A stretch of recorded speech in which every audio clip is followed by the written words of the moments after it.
So David Risher is going around, he's doing his rounds in the media, repeating the same lie. It's the same soundbite. Nothing new, nothing exciting, right? It's all about the consumer. Now, when he says consumer, he says that means the rider and the driver. David Risher, I have to remind you, I don't know how long you've been there at Lyft, right? But everything you have learned from Jeff Bezos is definitely about the consumer, namely the rider. He or she who pays, they get the attention. You have done nothing, el zippo, zero, nada, nichts, niet, for the drivers. And that's a fact, right? Unless you can prove otherwise, right? You've done nothing. So same soundbite. Let's see how he spins it this time. Bottom line is ride growth accelerates each quarter so far this year. Stocks seeing gains of about 6% year to date. However, amid the fierce competition in the ride-sharing space, where's Lyft's destination headed to next? Joining me now is Lyft CEO David Risher. David, thank you for being here. It's great to be here, Josh. I thought that we just would start kind of high level. So, you take the reins early this year. Mm-hmm. You get to work, cost cutting. It's a focus on innovation, new features. As we roll into 2024, David, what is ahead for Lyft? And all the investors who are watching right now, why should they be excited about Lyft's story? Yeah, so our focus, our thesis is customer obsession drives profitable growth. So you're going to hear me talk about customers over and over again. We have riders and drivers.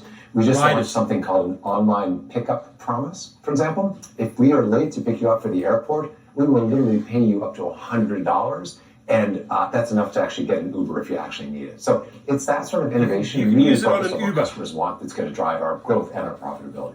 Let me ask some questions too, Dave. I know top of mind for investors. One is market share. Where does that stand right now, David? And do you see where you stand right now as stable? So, the truth is, I'll start with this. I actually don't obsess over market share. I obsess over customers. Now, I look at market share, and I look at it as an indication of whether our riders and our drivers are responding. Right now, it bounces around maybe 30, 31, 32, 33%, something like that. Depends a little on the market. When it started, I think it was around 27. But what I'm really excited about is how much riders and drivers are responding to what we're doing. We just launched Women Plus Connect, which does riders and drivers who are women connected to each other. That's the sort of stuff which drives share up. Because if you're a woman and want to drive with a driver. How drivers are responding to what we are doing. Drivers, tell him as it is, right? Don't be shy. Leave your comments below. What is he doing for you? Really? Speak up. You've only got one choice. That's Lyft. Got it. Let me ask you another issue. Profitability. Yep. It looks like Uber now firmly profitable. I think investors, David, want to know, when does Lyft hit that milestone? When do you think you hit that bogey? I'm also interested to get your take on long term. What do you think the margins for this business look like? Yeah. So on profitability, we haven't said publicly yet when that's going to happen. It clearly is a focus. Any successful company has to be profitable. I was just listening to Elon Musk yesterday, and he had an interesting point at the end where he says, look, I sometimes get timing wrong, but I deliver. And that's the way we want to be. We want to deliver. And then we'll tell you about, obviously, when it's going to happen, when we're ready. You asked another question. I forget. Long-term margins. How do you think about that? Yeah. So here's how I think about it. If you think about it, we have a base product, kind of the Lyft classic product. We pick you up on time, we drop you off on time, we pay drivers well for that product. And the margin there kind of is what it is. I'll just sort of say it that way. Like kind of we're where we think we're going to be longer term. When I think starts to grow that margin, though, are when we can get customers to trade up. For example, comfort, extra comfort is a new product we have if you want to have a little bit more comfortable ride. Newer car, quieter car. That's a little bit higher margin. Mm-hmm. Our Lyft Media business, which we're just in the early days for. Think of all the different restaurants you go to. Think of all the different ways you interact with other businesses while you're in a Lyft. That's a big business for us, but it's now small. It could be a $500 million business someday. So I think that's what's going to drive our margins up. Could be. Let's also talk about the competition and competitive advantages. If I was to ask Uber, what do you think their competitive advantages are? They might say, David, scale, food delivery. They probably mention their international footprint. If I put that question to you, when you think about it, what are Lyft's competitive advantages? So I think focus is a huge advantage. There, you just said three different things. You talked about international, we're really North America focused. You talk about food delivery, we're not interested in bringing stuff to you. We're interested in actually getting our riders out of the house and living their best lives that way. We're 100% focused on rideshare. And I think it's a huge deal. I think how it shows up for riders are things like this guarantee or this promise to pick you up on time, are things like Women Plus Connect. The reason we got there first is because we're obsessing more over our riders and drivers. Got it. I was talking to a financial analyst, covers Lyft, David. He's been in the game a long time, smart guy, and we were talking about Lyft, and he said to me, even as someone who covers Lyft, right? He said, I'm not sure what Lyft's future is. And here's how he put it to me. He said, I don't know truthfully whether Lyft I don't know what it is. Remains this I have no idea what it is. Independent public So company. confusing. Or he says, do they have to actually merge with another company, like a DoorDash he brought up, and kind of compete with Uber that way?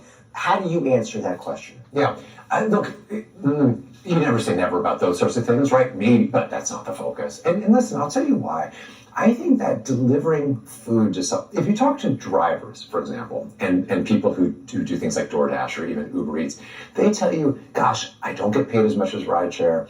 I have to leave my car. I get a ticket sometimes with the restaurant. The restaurant is a little frustrated with me because now, their margins are sort of getting squeezed. The end user customer is a little frustrated because their food's sometimes a little cold there. I'm not saying it's a bad experience, but I'm saying it's not necessarily an experience that I think is the best for our riders. And we're really focused on that. Yeah, I'm also always worried when the driver's going to put his hand into my bag. I don't know. It's just a thought. It's something. Now that you bring it up, I think that's something we should all think about. Let me ask you too about something else. Robo taxis. Yeah. I'm interested here. Obviously, a lot of time and money and effort being put into that technology. Yeah. Big claims being made. When you think about that tech, David, not a year out, but long term, does that pose a potential risk to Lyft looking ahead? How do you think about that? Yeah, I think it's an opportunity, and I'll tell you why. I think automated self-driving cars are going to come. And some people tell you 2 to 3 years, some people say 3 to 5 years, some people say 5 to 10.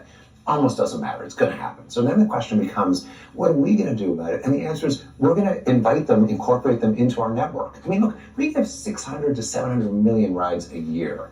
Those services right now give tens of thousands of rides a month. The scale is completely different. Once we get to the point where you're talking about millions of riders and millions of cars moving around in real time 24 hours a day, if you're a company that's in the business of creating a self-driving car, you want to partner with a Lyft because we're going to be the network that's going to distribute you and frankly pay back the billions of dollars you spent in R&D. So that's how I think about it. And Dave, I want to get you out of here on this, kind of a personal question, because your biography is interesting.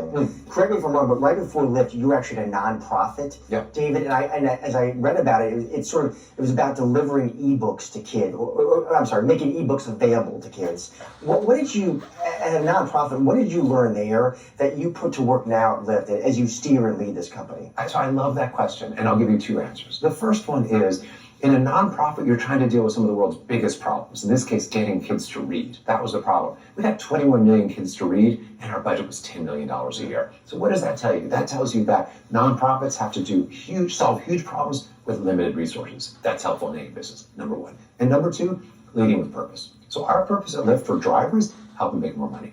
For riders, get them out and about, help them live their best lives at airports, at kids' soccer games, going to see their parents, all the rest. And leading with that kind of purpose, I think, really helps you, frankly, do things that it's very difficult to do if all you're thinking about is just how to maximize profits. We want to build a great, profitable business, but I want to do it with purpose. All right, David, thank you so much for your time today, for that insight. I really appreciate it. David, thank you for repeating the same sound bites over and over and over and over again. Nothing new. All about the rider and you repeating 5 talking points, right? Women can connect with women. Airport, $100. And I'm obsessed about the consumer. I'm obsessed about the consumer. I'm obsessed about the consumer. The profits will come one day. The profits will come one day. I have never come across such a boring and just not an interesting individual in my eyes, right? And by the way, Lyft, it's time to pay up, right? You know what I'm talking about. Sharpen your pencils, write the check, boys. Otherwise, we're going to keep it coming. We're going to keep those lawsuits coming. Have a good one.